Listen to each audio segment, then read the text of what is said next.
Big Boar Barbecue presents Seven Rivers Racing on KQEG-TV with Dan the Voice Diker, Billy Doc Niles, and Paul the Statman Riker. Brought to you by Big Boar Barbecue, Highway 16 West Salem. Big Boar Barbecue, now that's a mouthful. By Carey Heating and Air Conditioning, your residential specialist, serving the La Crosse area since 1929. Carey Heating and Air Conditioning. Welcome in, race fans. Seven Rivers Racing, KQEG-TV, brought to you by Big Boar Barbecue. Yes, we have survived the 52nd annual Oktoberfest Race Weekend. Billy Doc Niles, Paul Reichard, again, we had to have a rain out on the Thursday night. But I'll tell you what, the racing we had Friday, Saturday, Sunday, do you agree that it made up for having a rain out? Oh, yes, it did. Yeah, most definitely. I mean, if you could have traded Wednesday for Thursday, it'd been a perfect weekend. Oh. Yes. Well, I think we could have even traded last weekend when it was in the 80s. Always like that. Yeah, the weekend before Fest is always like that. At least we didn't. There used to be a pattern for a long time, and we kind of seemed to have strayed away from that pattern where it would be so nice on Wednesday, Tuesday or Wednesday. Then a quick storm blows through in the middle of the night, takes it down to highs of 40s and 50s for the rest of the weekend. So I'm happy. I was happy with the way the weekend turned out. Show being presented by Big Boar Barbecue, of course, our title sponsor. If you didn't get out to our radio taping last Saturday, you missed out watching Dan pig out on Big Boar Barbecue. You know what I got to do? I'm going to send Jesse the picture of the spread that Jerry Beyer had his staff bring us for the live taping or the live simulcast of the radio and TV show. I'm going to send Jesse the picture so when you just mentioned that, he can do his post magic and throw up a shot. Jerry Beyer, your team did an exceptional job, and Rich Bickle and his girlfriend came over, Darcy, and the whole time I could see her eating. Man, she was just giving serious kudos. I think the next time we do that, let's just order all dark meat because everybody went after the thighs and legs right away. Well, I had a leg for the fried. You go after the fried chicken. I thought, okay, I've never had a leg, so when I get to one of those, I thought the last thigh I had was really juicy, and it was small because I had all that pulled pork and sitting on my other side. So, but I'm usually a breast guy. I usually like white meat, a little salt and pepper on that thing, and I'm good to go.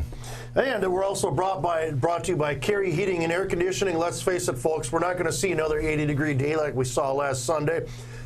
Call up Carey Heating and Air Conditioning. Get that furnace checked out, tuned up right now, because cold weather is right around the corner. We got decent weather right now, 60s and 50s. Not going to last for very long. Fansarena.com giving us our duds. We look good. We looked good last weekend, too. If you saw us, that's because of Fansarena.com. And Epic Media and Vinyl for making this great sign that Paul is sitting right in front of. Thank you all for being advertising partners in the 2021 season. So again, I got to really thank Big Boar Barbecue for not only feeding us, but feeding our guests. Everybody had, if you've not been to Big Boar, number one, if you're local, I don't know why. But number two, simply fantastic. We put that order in Wednesday, and there it was Saturday. Everything was complete. So catering, now we know why they've been voted the best caterer in La Crosse County. Best caterer and best barbecue. Also, we got to give a shout out to Jamie Hurd and Peter Nykirk for allowing us to use their tent again this year for the radio and TV simulcast. So thank you guys also for putting up with us. Good accommodations all the way around to do that. And I got to thank Jesse and our station manager, Rick. That's the first time we've done a 2-hour program out at Oktoberfest Race Weekend, and I want to thank those guys for getting it together. And we didn't even run over time. No, we were at smack dab on, too. And, well, we're not going to let the cat out of the bag yet, but we are in the works of maybe doing more than one radio show from Fest next year. I heard about that. So we're going to see how that works out. I think that would be great, especially when you're talking results. Except maybe Friday, because if we rain out again, well, we're going to talk about how much beer we drank and what we saw in the campgrounds, which I heard was awfully quiet during Fest. I don't know. I did my hard partying on Tuesday and Wednesday night, and I kind of took it easy. I do favor a certain whiskey of a certain type, and I only had 2 of them one night instead of drinking the whole bottle like some people thought I would. So I was kind of taking care of myself the rest of the weekend. I partied Monday to Wednesday, and Friday night, right after the races, right to bed. Saturday night, right to bed. Had a perfect voice on Sunday, so greatly appreciate no one knowing I was camping this year. And the quietness I have. Well, I got to thank Shorty as well. He brought in smoked chicken a la king and a smoked garlic portobello mushroom spinach type thing, and oh man, was that some good stuff. Oh, yeah, it smelled good stuff. Your camper smelled good. Well, that's because I was sitting behind the other barbecue place that was out there that drew Pit Crew Barbecue out of Iowa was a new one that Drew Kravick had his buddy come in this year. A couple of new vendors this year. We had an Oriental. I never had a chance to go over there. Everyone was raving about the egg rolls. Yeah, my wife was kind of upset she didn't get over to see them either. So. Oh, I hope they're back next year. Really do. But Pit Crew Barbecue. It was Saturday, the wind shifted, and it was blowing it right into my camper, and I just happened to leave my bedroom window open. So, yeah, the sheets were smelling like pulled pork all the way Saturday, and that's kind of hard to fall asleep when you're really hungry like that. All right, well, Billy, we started off night number 1 on Thursday. Thursday night, we'd get qualifying started on time with the lacrosse sportsmen. They were in 4 different groups, and they'd take their turns going out there. In the end, Dave Swanson would claim as ever first ever fast qualifying effort. He won that big bullet, that really cool bullet that they're all shooting for. And he was on top of the sportsman sheets. Sportsmen were in the books. They were ready to go. Then, Paul, Crosse Late Models came. Yes, the Crosse Late Models were lining up. They were just about ready to send them out. And then another shower showed up, and it kept going back and forth. Didn't we get one car in? We got one car. Well, we did get Matt. Yes, we did get Matt. But then Dan... Go ahead. Dan had a little, Frederickson had a little spin on his warm-up lap there. Coolest thing about that Thursday was Friday morning, Dave Swanson texted me and said, hey, do I come on the track? Because he didn't get his bullet on Thursday night. And I said, well, I don't see why you can't join the Fast Timers Friday night. So I said, I found out, and I said, yeah. He goes, I don't want the cash. I want the bullet. That's how important that meant to him to get a faster than a speeding bullet. That's, you know what, when they first started offering them up back in the early 90s, that was really cool. And at lacrosse, when they first started using them, it was for the Fast Timers Challenge, which, thanks to Tony Bagstead and I, trying to do a Fast Timer / Feature Winners Challenge. So, but that's when they started offering them up back in the early 90s. We did get some track champions in, though. Sam Niles took home the Sportsman crown. Dexter Moline took home the Sportsman Rookie of the Year. Rob Stanfield got the 6-shooters champion, as well as the street stocks, minivans, and the novelty division. And history was made at the La Crosse Fairgrounds Speedway. Cheyenne Stanfield, not only the first female to ever set fast time at the Speedway, she also took home the Hornet Championship. So we had a great time. And she has a track record in that class, too. Track record, and it broke it earlier this year. Had a great champions party. And it was really cool. The one question I've been waiting to ask Bill. All during the year, we've joked because a couple nights Sam won, you weren't there, and then you got a chance to announce him in the winner's circle when he was there.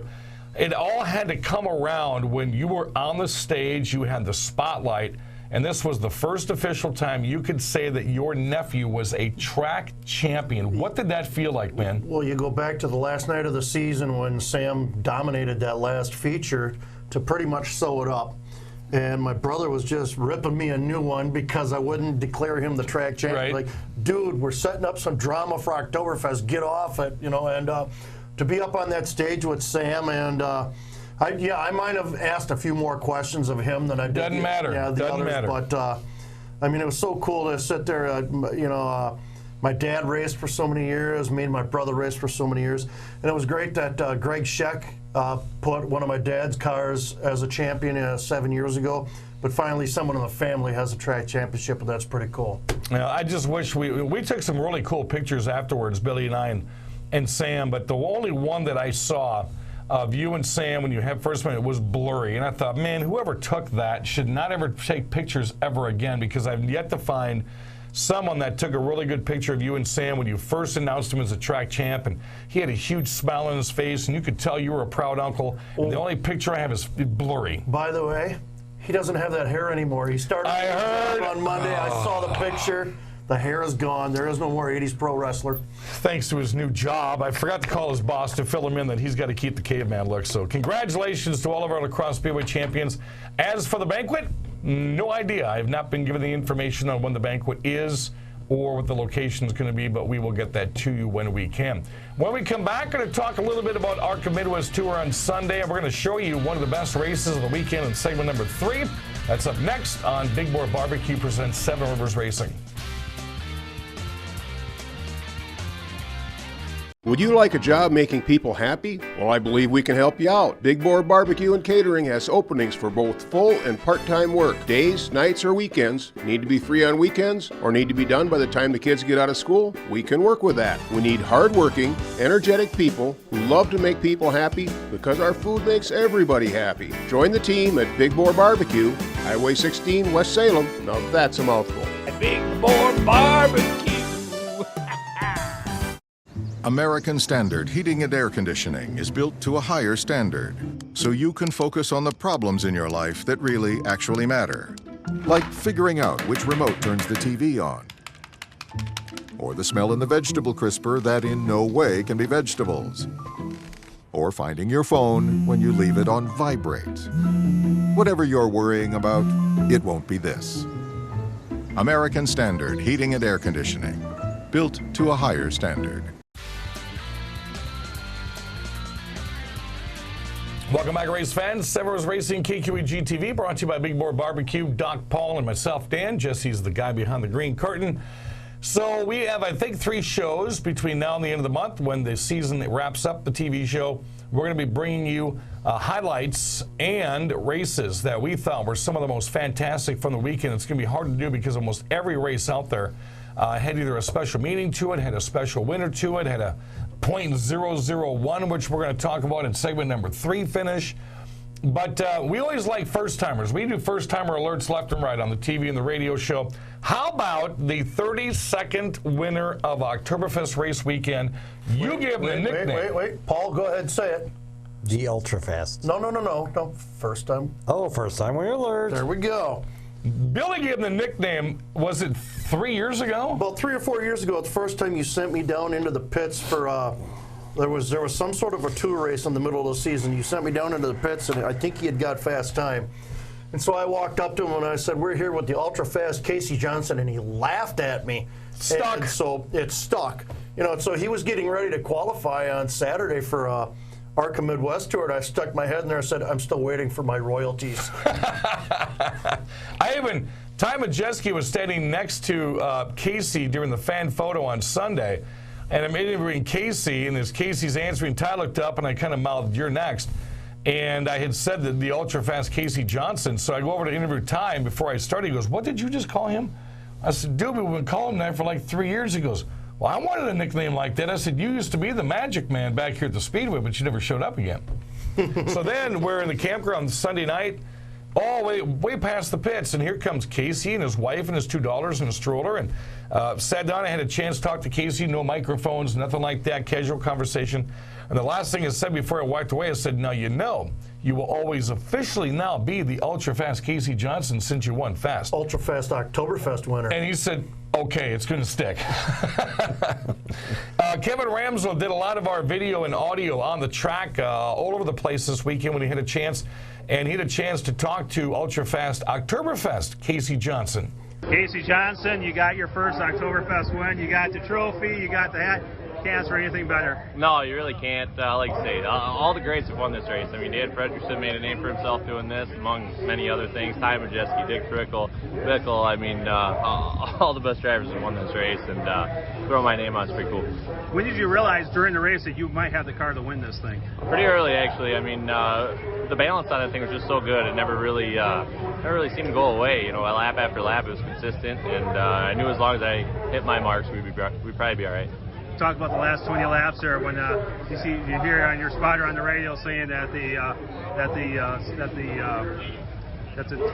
91 car, Ty Majeski, is staying behind us, who won the championship, is starting to gain some spots. Well, I knew once he took tires, he'd be coming like a missile, you know. So my spotter told me, don't take a lap off right after that green flag dropped. I ran every lap as hard as I could. Don't spin a tire, and you know, it was just enough.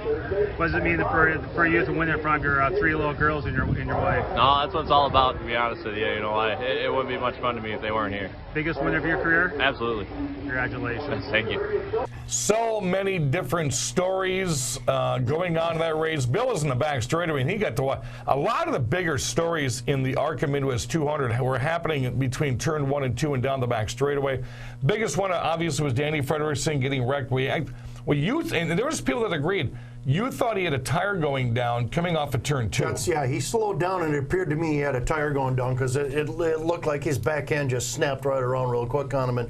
And Levon Vandergeest had nowhere to go. And neither did Jeff Storm, who was right behind him on his brakes. Good brakes on Stormy's car. I think he wore him out. I haven't seen that much smoke outside of a barbecue in quite a while. But a lot of things were happening during that race. Obviously, there's so many big names out there.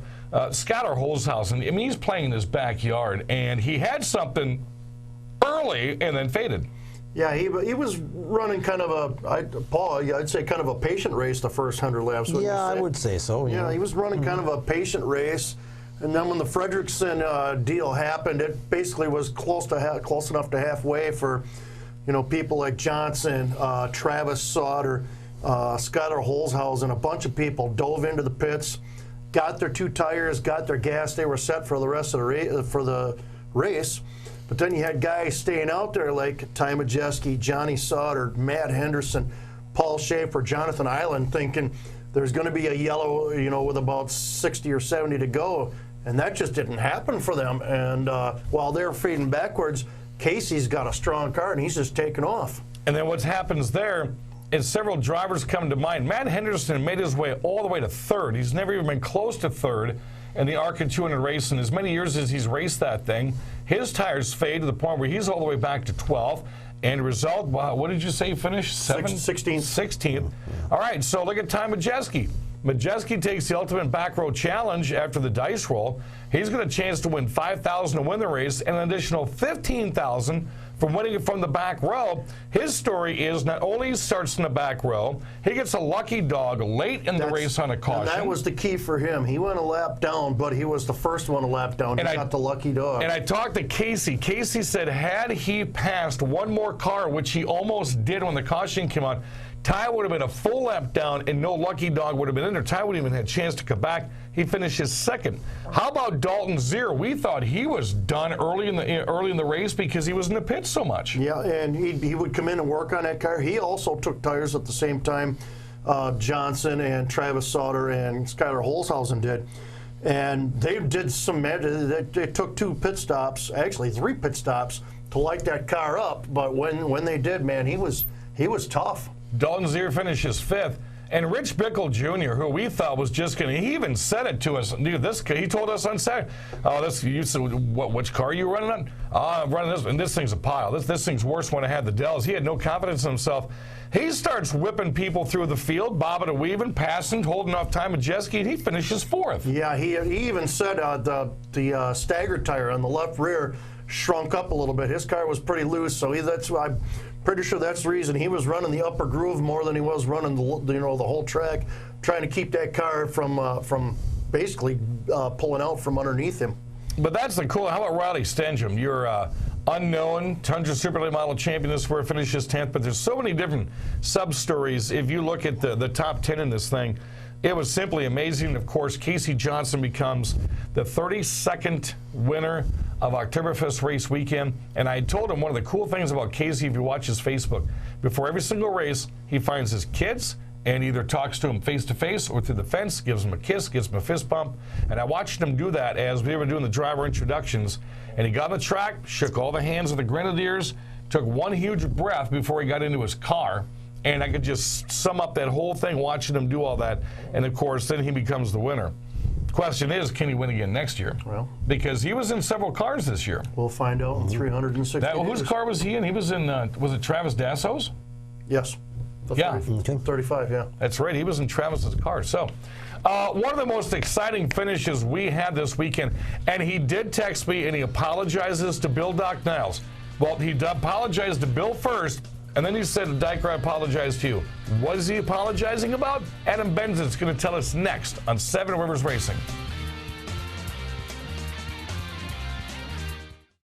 Are you tired of the typical fundraiser? Well, Big Boar Barbecue can offer you an alternative. How about a pork dinner? Pork, beans, and slaw. A complete meal. It's different, it's fast, and it's easy. And you don't pay for what you don't sell, guaranteeing you make a profit. So if your church, school, sports team, or special cause needs a fundraiser, call us today. We've helped all sorts of groups raise thousands of dollars. Big Boar Barbecue, Highway 16, West Salem. Now that's a mouthful. At Big Boar Barbecue.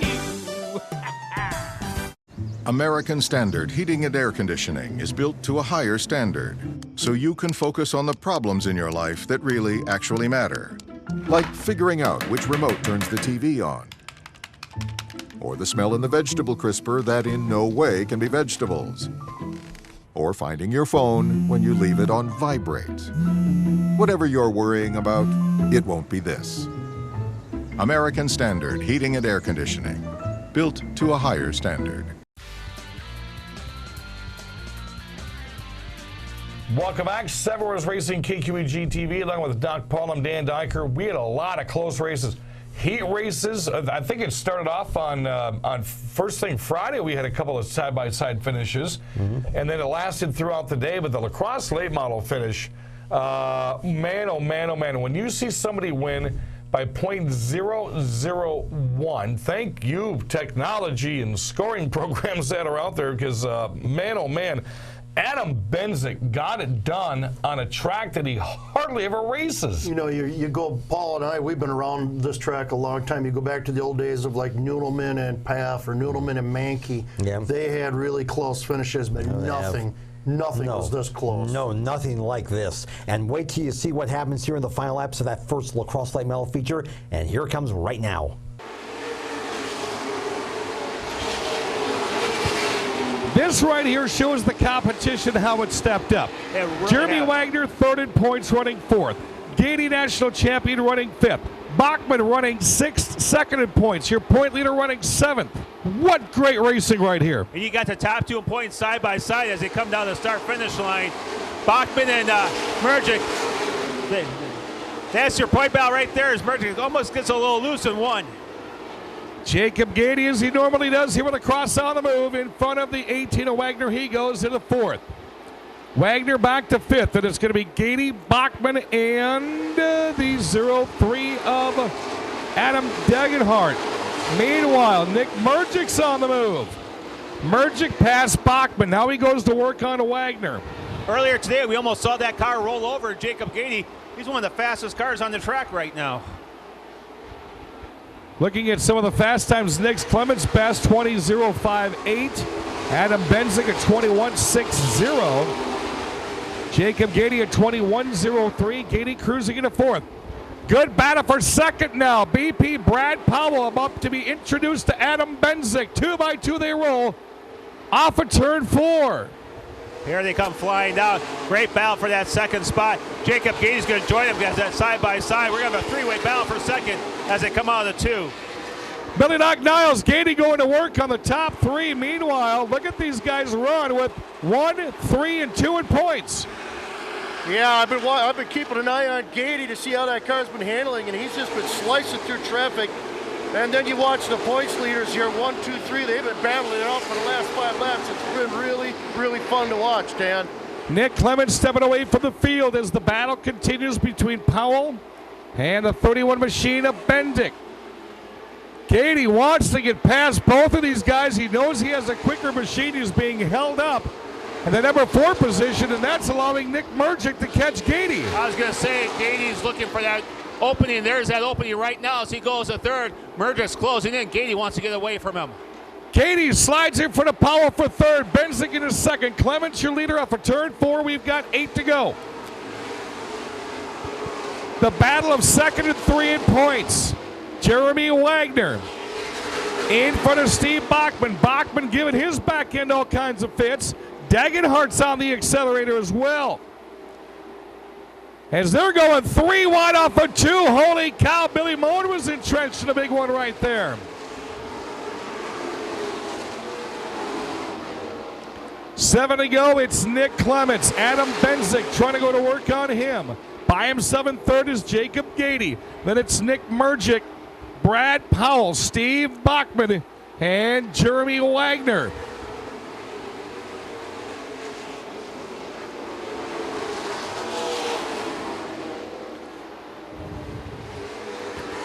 Tell you, Billy Doc Niles, don't look now, but Adam Benzik's going to make a race out of this one. Benzik has been patiently picking his way through the pack, much like Gady has. And with 6 laps to go, 5 laps to go now, Here comes Benzik, here comes Gady. We're going to have a three-way battle for that lead. Benzik's been one of the faster cars out in the track in the last few laps, watching on the scoring monitor. Nick Clements last lap, 20.058. Benzik, 21.40. He is all over the back of the Kachow and Emery of Clements. Gady getting a good roll-up of 4, still sitting at 3rd. Here comes Mergic, then Powell. There's your top 5. Steve Bachman's got the afterburners on, blows past Jeremy Wagner. He's going to try to catch Brad Powell, that new proud papa, trying to get into the top 6. And those two get side by side for a lead. That's going to really give Gady a chance to jump up there. We actually have a three-way battle with 3 to go. You heard Kevin mention it, 3 to go. Look at the top 3, all nose to tail. It's Clements, it's Benzik, it's Gady. If Nick Mergic can get a good run, we're going to have 4 cars nose to tail with 2 to go.